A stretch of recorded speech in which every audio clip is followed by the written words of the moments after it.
Saludo esta mañana vía telefónica a don Julio Amillán, presidente de Consultores Internacionales SC y presidente del capítulo México de la Sociedad Mundial del Futuro. Don Julio, ¿cómo le va? Muy buenos días. ¿Qué tal? Muy buenos días, me da mucho gusto saludarle. A mí también, don Julio, y sobre todo quiero que me diga cómo le fue en Washington, qué tal estuvo la festividad. Pues mire, celebración además. La celebración allá de los 50 años de la sociedad estuvo Nos comentaba muy bien, la semana pasada. Y realmente hay mucho más que ir comentando, lo iremos desahogando desde el punto de informaciones y de compartir con el público una serie de inquietudes y de circunstancias, de tal manera que es una situación muy interesante allí en Washington, y el tema que quizá nos va a llevar también varias reuniones y varias formas de explicarlo son las megatendencias que se están dando en cuanto al contexto del proteccionismo y de los cambios que hay en el mundo. Y uno de los cambios muy importantes que hay es precisamente algo que afecta a México, que es el Tratado de Libre Comercio. El Tratado de Libre Comercio que tenemos con los americanos y con los canadienses es una situación que se manejó hace más de 20 años, se manejó bajo condiciones diferentes, en forma diferente desde el punto de vista del mundo, también con objetivos nacionales diferentes, o sea, era una apertura indiscriminada del mercado. Fue un proyecto que ayudó a México, que ha ayudado a México a crear pues una estructura de empleos, de posiciones exportadoras diferentes, aunque nos han hecho una gran maquiladora al país. Sin embargo, ha generado una estructura que ha permitido desarrollar industrias nuevas, pero aún con problemas severos. Fíjese que hace 100 años México tenía una relación con el mundo y especialmente la clave estaba con Estados Unidos.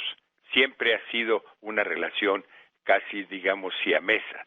72% del comercio en tiempos precisamente de hace 100 años, que se hizo en tiempo de Porfirio Díaz, cambió un poquito, después se quiso abrir la relación con Francia, ya no se pudo por los tiempos de la Revolución, y esto generó que esa es la dependencia. Hoy la dependencia con Estados Unidos es 82%.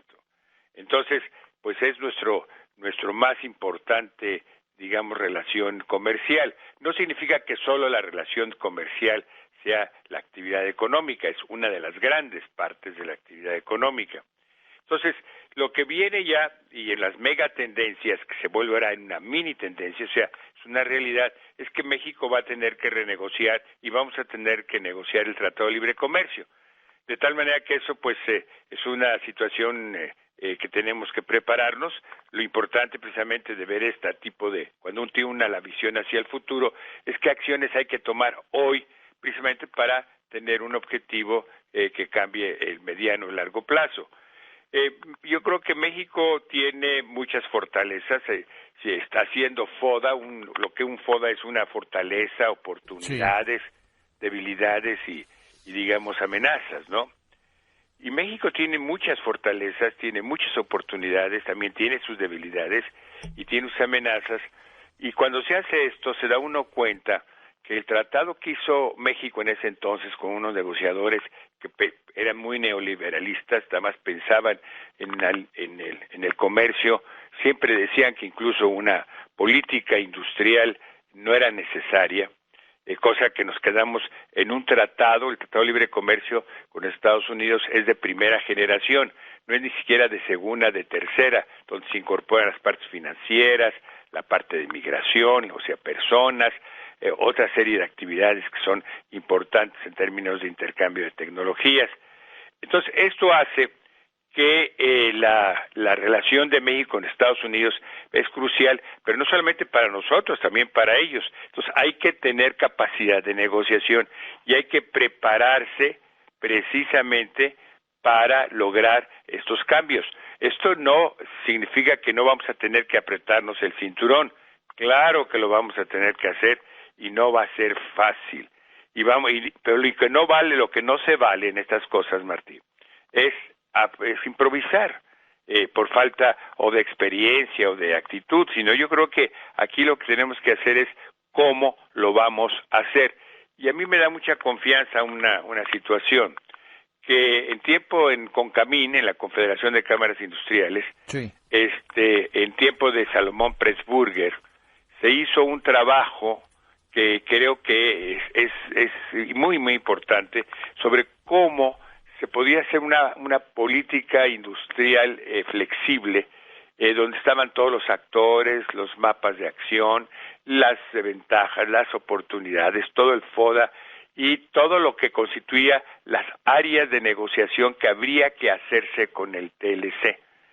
En diferentes sectores industriales, o sea, incluso hicieron giras, se trató con muchísimas gentes que fueron los que participaron. O sea, México en muchas cosas no está tan improvisado en ciertas áreas. Claro que puede haber otras áreas, como la parte de telecomunicaciones o la financiera, y especialmente la parte humana, que es la parte migratoria, que todavía no tengamos muy claro qué es lo que vamos a hacer con los Estados Unidos. Pero la verdad es que aquí Estados Unidos y Canadá son dos cosas diferentes.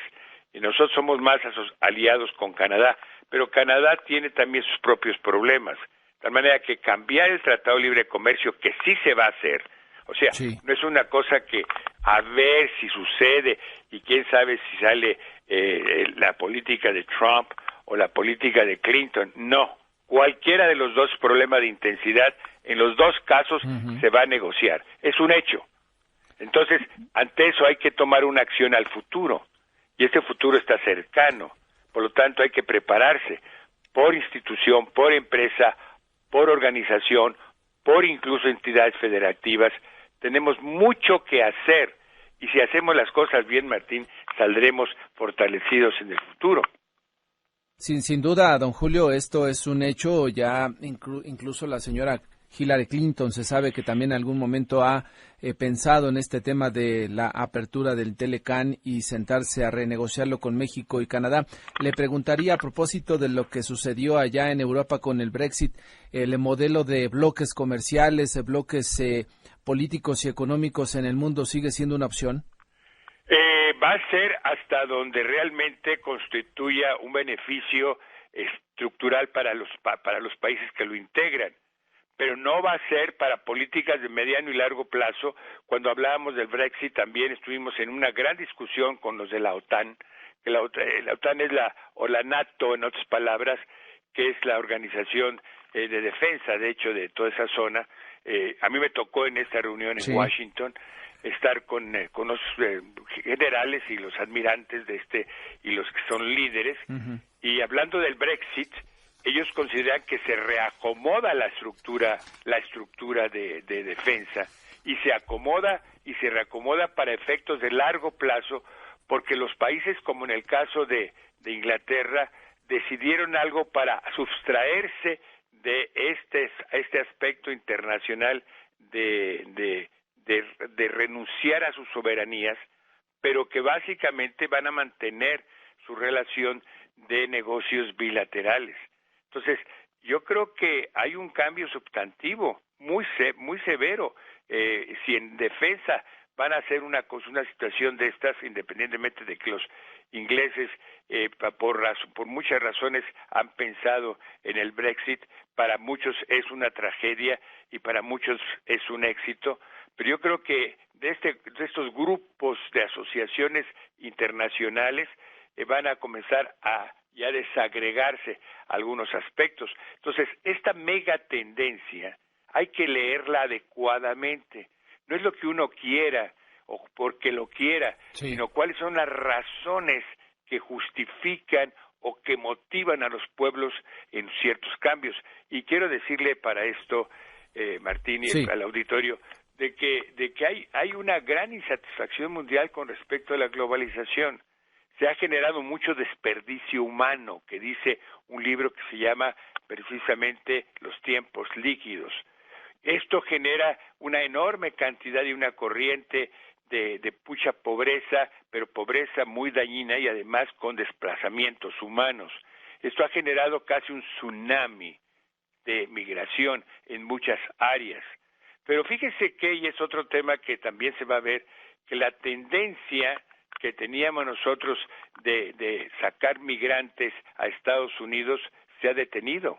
Sí. Y es un tema que mucha gente ni siquiera está percibida. Creemos que nosotros mandamos muchos migrantes y que muchos siguen siendo ilegales. Hay un estudio que se está haciendo que me va a parecer que va a ser interesante comentarlo muy pronto, y en este espacio especialmente, cómo si se hace un muro es para migrantes mexicanos fantasmas, porque nosotros el neto de migración ahorita en Estados Unidos es casi cero, aunque nosotros teníamos antes migraciones de 150, 200 y 300 mil gentes al año, hoy ya no existe. Entonces, todo esto es lo que le va a permitir a la población, a nosotros, saber en qué posición estamos, cómo debemos de actuar. Yo creo que aquí el gobierno mexicano tiene gente capaz y tiene que crear ya los equipos negociadores. Eso hay que crearlos ahora. No hay que tomar los pasados, claro, por supuesto, porque ya los pasados ya demostraron qué cosas buenas y malas pudieron hacer. Necesitamos gente nueva que con un espíritu diferente, con mucho sentido patriótico, con mucho sentido del futuro del país, realmente sean los negociadores. Pues sí, ojalá y estemos ya planeando esas situaciones a nivel gobierno federal y de todos los involucrados. Don Julio Millán, pues muchas gracias por su comentario esta mañana. Muy buenos días, Martín. Saludos y que le vaya muy bien.